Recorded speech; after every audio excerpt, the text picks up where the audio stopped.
Greetings, everyone. Okay, so there's an unfortunate phenomenon when people are learning philosophy or yoga philosophy or virtually anything new, that if they don't understand what's being taught, they tend to assume that they're just not smart enough to get it, or that their brain just can't learn that particular type of subject. And while there's such a thing as aptitude to some extent, in general, this assumption is wrong. In fact, if you don't understand what is being taught or communicated, the primary reason is that the teacher's pedagogy is not skillful enough. And so that's why I'm making this video, because I've made so far two videos, excuse me, about this topic of the illusion of free will and agency and the unfolding of the pattern and the nature of reality. And responses, some people's responses have shown me that I have not succeeded in communicating well enough for everyone to actually understand the point being made.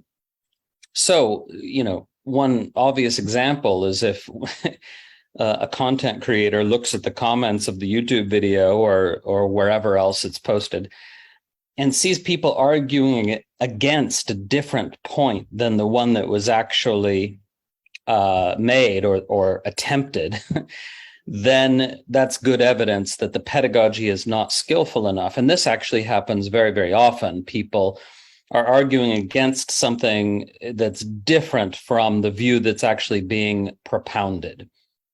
But like I said, this is all down to the communicator to learn how to communicate more skillfully. Okay, so I'm going to try that now. And in fact, I'm going to try something fairly audacious, which is I'm going to try to advance the conversation on the subject of the illusion of free will beyond where other public intellectuals have been able to get with it. And one, of course, prominent example is Sam Harris, who wrote a book about free will and has done several podcasts on it, and including one long one called Final Thoughts on Free Will, where he tried to nail it as best he could to really drive the point home. And I think that's what he says there constitutes a brilliant argument as far as it goes, but it doesn't go far enough. It's incomplete. And an incomplete pedagogical strategy is a flawed one. Now, you might kind of question my use of the phrase pedagogical strategy. Why don't you just, say what you think the truth is? Well, that is what I'm doing. But also, the truth can't be said in words. The real ultimate truth about anything cannot be said perfectly in words. So when we choose words, we're always choosing a kind of angle of approach or a strategy of communication to try to get comprehension across. And so in that sense, pedagogy, which is the science of how to communicate or teach effectively, is really relevant. So I think there's something really significant missing from the Sam Harris argument and other people who've, argued this point, the illusion of free will. And maybe I can manage to get it across, because when most anyone hears an argument about the illusion of free will, here's an argument that free will is an illusion, they interpret it to mean predestination, that somehow their strings are being pulled by an invisible puppet master, whether that puppet master is fate or God or the stars or who knows what, right? Predeterminism, sometimes just called determinism, predestination, that this is understood by most people to be the opposite of the idea of free will. Now, when people have an opposition already set up in their minds and you negate one possibility, they assume that you think the other possibility is in fact true. But this is not the case. This is not the case at all. And this assumption is deeply flawed. So when I argue against free will, or the misunderstanding that we call free will, people think I am advocating for the view of predestination or determinism. Now, let me just give an example, okay? Somebody wrote, what about individual spontaneity? The body-mind process being able to choose, create, and play in random ways, spontaneously, and not in a mechanical, predetermined way. Isn't this possible? Okay, so the question itself reveals the misunderstanding, right? There is the argument here is nothing like predestination or predeterminism, and nothing like the notion that your strings are being pulled, nothing like the notion that you can't freely choose, because you can freely choose. It's just that what you choose has already happened. Okay. And when I say you can freely choose, if that seems to contradict everything I said in the previous two videos, it doesn't, because there I'm referring to an experience. You experientially feel as if you're freely choosing. And indeed, in some sense, you are. You absolutely are. It's just that that free choice is always only going to be exactly what most naturally expresses through the particular sort of body mind that you have. And the particular sort of body mind you have is determined by causes and conditions going all the way back to the beginning of time, the Big Bang, or whatever else you want to posit as the beginning, right? So I'm going to try to really nail down this misunderstanding, because it's so difficult to correct, and indeed it poses a fascinating challenge for the teacher or communicator who understands the view being discussed here. Okay, so one way of talking about this is simply to say that all time already exists. Now, this is well known as a concept in physics, and it's called the space-time loaf, like a loaf of bread, meaning to say, and this is the prevalent theory in physics, by the way, this is not a fringe theory. The prevalent theory is that all space-time already exists, and we can use a metaphor of a big loaf of bread, where when you slice into the loaf of bread, that's a specific moment. Now, this is obviously an incredibly vast, incomprehensibly vast loaf of bread, but still the metaphor holds. When you slice into it, that's a given moment. Now, the present is always now, right? But the number that we assign to now is constantly changing. That's one way that we conceptualize change, right? And so we say, oh, today is, when I'm recording this video, it's 22nd July, 2022. Now, that's an arbitrary number, of course, but the purpose that it serves is to denote the fact that from the point of view of my consciousness, certain things happened before and certain things happened after. So the assignation of the arbitrary number serves no function other than to denote the fact that from the point of view of my consciousness, or anyone else who calls today 22nd July 2022, what happened, those events that we designate as being 21st July seem to have been antecedent, seem to have happened before the events that happened on 22 July. So it's a way of describing conscious experience. It's a way of describing the perspective that one has from one's particular vantage point of consciousness, okay? And in that sense, as well as many other senses, time is not integrally different. It's not inherently different from space, okay? Because I have a vantage point spatially. I can see something right now that you can't see. But in fact, if you were standing right in front of me and looking this direction, you would have a completely different view than I have, right? In other words, your orientation in space determines what you can see spatially, and your orientation of time determines how you experience events. It doesn't mean that there's any ultimate truth to that, right? The present is not actually 22nd July 2022 or any other date. The present is just the context in which conscious experience is occurring, right? It doesn't actually have a date. Again, that's just a way of marking what seems to be before and after, what seems to be arranged in a sort of causal connection from the point of view of my consciousness, and probably yours too. But it's not ultimately true, meaning to say, all space-time actually exists already. It's all here right now, meaning the fact that we call today doesn't mean that any other day is not also today, right? In fact, every day throughout history is today.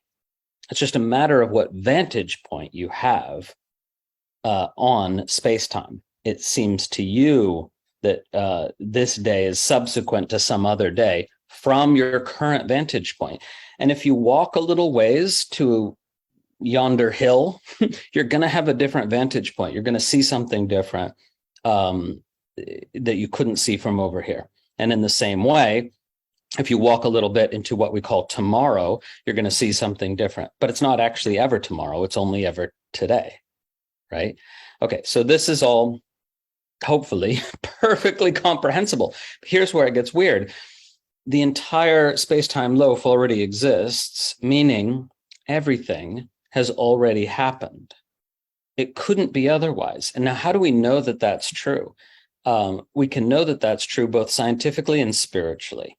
It's known spiritually through an intuition that simply arrives unbidden at a certain point in your spiritual practice. But it's known scientifically as well. And this is how. You can read about this in The Fabric of Space-Time by Brian Greene, or many other great physics books that are out there.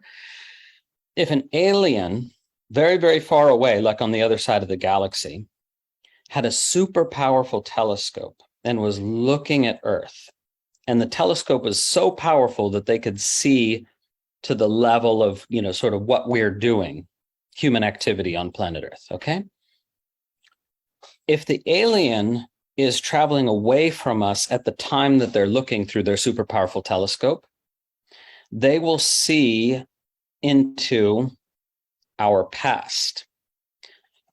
And of course, I'm simplifying things here a bit because relativity is complicated and motion is what creates these different contexts or these different vantage points of perception, right? But the point is, if the alien is when not moving, is occupying what we call now, then if they then move away from us and look at us, they'll see into our past. And if they then turn around and move towards us, then looking through their super powerful telescope, they can see into our future. They can see what we have yet to do, what we're about to do. Now, please trust me that even though I didn't explain it well, partially because I have very little time to try to explain it, that this is totally accepted by all the physicists, or all the physicists who have jobs, who are employed, who are professors, who are respectable. This is totally accepted. I'm not talking about some crazy fringe theory, right? And the same holds for us. If we developed a super powerful telescope where we could see alien activity on the surface of a planet far, far, far, far away, it has to be far away for this to work. And when we're going around the sun towards that alien planet, we would see the future of what we would see when we're going around the sun away from that alien planet. Then we would see into the relative past compared to what we saw when we were moving towards the alien planet. Okay. The point is, this is uncontroversial, but the implications of it are hard for people to accept. The implication is simply that, well, all time already exists. If the aliens can see our future, exactly what we're about to do, then it's already done. Everything's already done. Everything's already accomplished. And as a piece of embodied consciousness, you're not a piece, right? Actually, it's just a figure of speech. But as a vantage point of consciousness, you are traversing the space-time loaf. You're traversing the landscape of space-time. And if you can traverse space-time, it's the same thing. But the landscape is already there. Okay. Now, none of this contradicts everything that you want to believe is real in terms of what you think is free will. Meaning to say, you get to choose freely, no force is acting on you and making you choose. You get to be spontaneous, you get to play, you get to be random, you get to be weird, whatever you want, or you get to be non-spontaneous and non-weird if you want, right? That all is real. The thing is, it's just all already happened, and it couldn't be otherwise because you are exactly as you are, meaning to say, you're either a spontaneous sort of person or you're not. Now, that's not a binary, actually, right? So you have, like, if we could quantify it, we could say you have 58% spontaneity rating compared to the most spontaneous person ever, who's 100%. Or the least, which is 0. Let's say you have 58% spontaneity rating. That's how you are. And so that means that you're going to behave spontaneously 58% of the time, or 20%, or 1%, or whatever it actually is. Now, I'm not saying it's actually quantifiable. Please try to understand. I'm not saying that. It's not actually quantifiable. It's just a way of speaking, right? That you are constituted in the way that you are. So you're going to be as spontaneous as you are, or as unspontaneous. You're going to be a methodical deliberator sometimes and not other times. But the key here is nobody could ever possibly step outside space-time. Nobody could step outside the matrix of causes and conditions. And therefore, what do you mean by free will? Right? It's like saying I could be different from how I am if I chose to. Well, no, you can't. How could you? Right? And if you choose to undergo different sorts of experiences that change your personality, then you were always the sort of person who would choose to undergo different sorts of experiences that change your personality, right? So once you get this, it's really simple. It's really simple.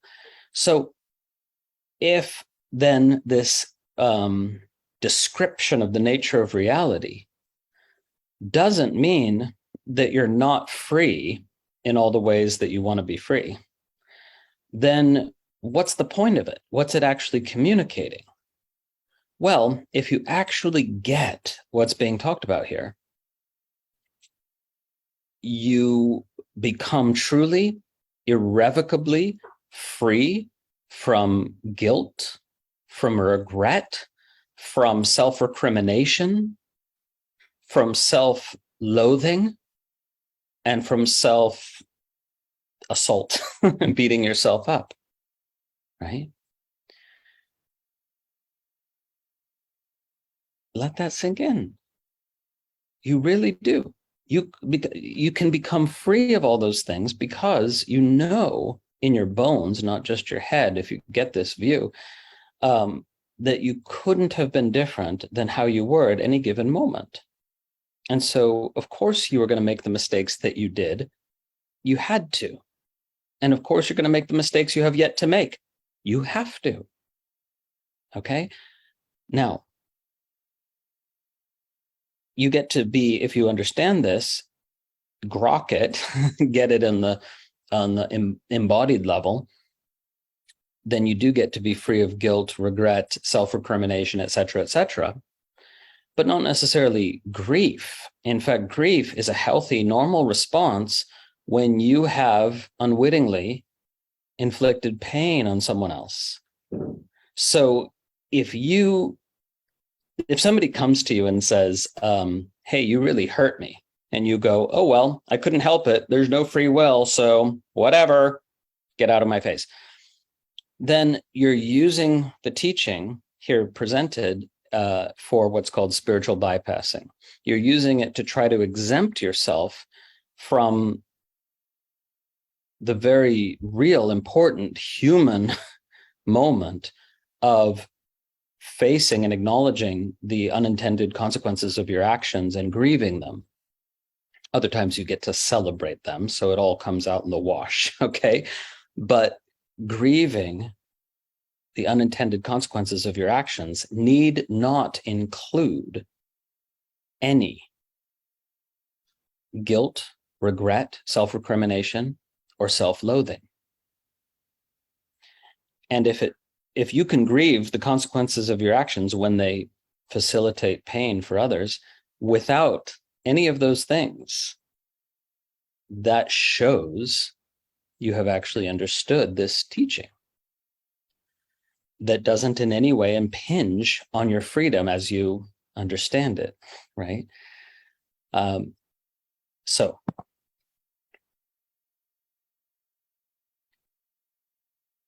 from the point of view of a given vantage point in time, like this one that we call 2022, the pattern of existence is still unfurling, right? It's like the Big Bang is sometimes compared to, a very, very tightly wound top.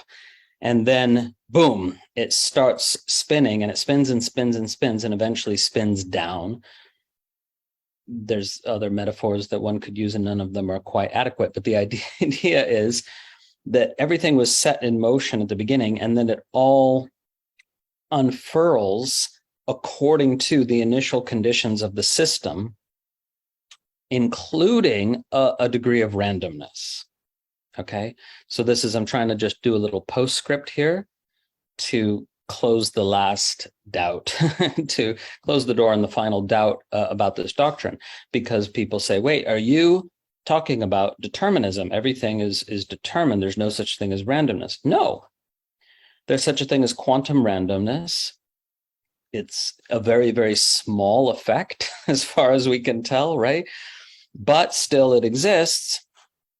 And because of that, you can only know the location of an electron to a very high degree of probability, not 100% until you measure it, right? And in that way, then people say, oh, so the future isn't determined. Well, it depends what you mean by determined. The future has already happened, including whatever degree of randomness actually exists, okay? So randomness is part of the pattern. Some small degree of randomness is part of the pattern, but it can't be the locus of your alleged free will, because determination plus randomness, where in that system do you somehow stand outside of the whole matrix and exercise a choice free of both determination and randomness? Well, obviously you don't. Okay, so a degree of randomness, as implied by quantum mechanics, a small degree, does not alter any of this. Okay, so that's just the little postscript to close the door on that potential misunderstanding. Okay, so who knows? maybe I succeeded a little bit better this time. And why bother? Why try to communicate about this? Well, because I feel inspired to. to exactly this degree, 3 videos. You're not going to see another video. This is the degree to which I feel the inspiration. I can't help the degree of inspiration I have. I have this much, no more, no less. Okay. But it's all experienced as a choice. I chose to make this video, right? But again, that's the sort of person I am, and I couldn't be otherwise, right? So, am I moved by love and care and concern? Absolutely, right? Again, it's not mechanistic. I make the videos because I really hope that some of you watching the video get this to an extent that would free you from suffering, at least some measure of suffering. But if you really get this, it's going to free you from the lion's share of suffering. And I want that for you. So that's what we call love or care or concern or something. It doesn't matter what you call it. And I have that, but of course, I didn't choose that. I have that to whatever degree I do. And so here am I spending time and effort in trying to present things in such a way that there's a click deep inside, right? Because understanding it conceptually doesn't change your life. And that's a curious phenomenon that as far as I know, neuroscience has as yet failed to describe this difference scientifically, the difference between getting it as a concept and getting it in what we can only call a somatic way or an experiential way or an embodied way or grokking, to use Heinlein's term. We don't really have a good word for it, do we? Because the distinction is not clearly acknowledged in our wider culture, despite the fact that it is surely the most important distinction that we could possibly make. Because when you understand a proposition about the nature of reality conceptually, it doesn't change your life. It's just interesting. It makes you go, oh, wow, cool idea. And maybe you'll try to share it at a cocktail party or whatever. But if you understand the proposition at this deeper level that we don't have a good word for, it's utterly life-changing. You will never suffer in that way again. You can be free of regret, guilt, self-loathing, and self-recrimination. You actually can. And many of us who have gone through this process are evidence of that, right? It's not that, it's not, it doesn't free you from every possible form of suffering, God knows, but a huge whack of it, Okay. Hope this contemplation is interesting, profound, and life-changing for you. Please keep thinking about it, not just thinking about it, feeling into it. See if you can get this on a deeper level than just the thoughts, the words. Om.